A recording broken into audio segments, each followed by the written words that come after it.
Ilang insidente po ng karahasan ang naitala pa rin sa mismong araw ng eleksyon. Sa Capiz, isang incumbent barangay captain ang pinaganap matapos umano niyang mapatay ang tatlong kapatid niya matapos sa eleksyon. Sa Mandaluyong, nagkagulo sa labas ng isang presinto. Narito po report ni Mark Salazar.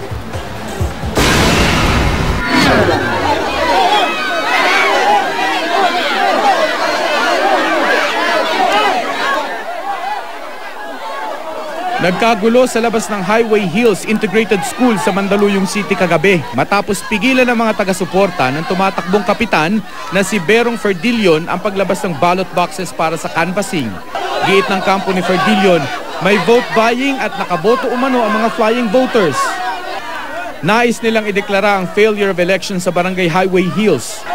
Nagpang-abot pa ang mga taga-suporta ni Ferdilion at ng kalaban na si incumbent Barangay Captain Dodo Rugay. Matapos ang habulan at sakitan, napigilan din sila ng mga pulis. Si dating COMELEC Chairman Benjamin Abalos Sr. dumating para mamagitan. How can we stop the proceedings kung wala tayong katibayan? Anong mga pandaraya ang sinasabi ninyo? Kailangan maging specific tayo. Sumang-ayon naman ang kampo ni Ferdilion na kumalat ng matibay na pruweba ng dayaan bago magsampa ng electoral protest laban sa katunggali.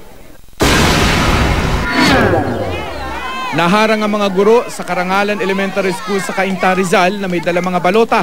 Ito'y matapos kwestiyonin ng ilang taga-suporta ng mga kandidato kung saan dadalhin ang mga ballot box. Mabuti na lang at may mga taga-COMELEC na nagpaliwanag sa mga residente na kailangan talagang ibalik sa munisipyo ang mga ballot box para sa canvassing. Sa Capiz, pinaghahanap na ang incumbent chairman ng barangay Manapao na pumatay umano sa tatlo niyang kapatid.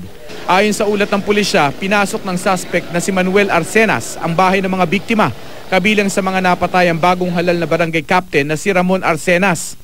Matatapos na raw ang termino ng suspect na tumakbo namang kagawad ng barangay pero bigong makuha ang pwesto. Away politika ang tinitingnang motibo sa insidente.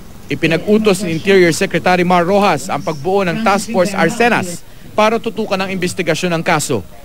Mark Salazar, GMA News.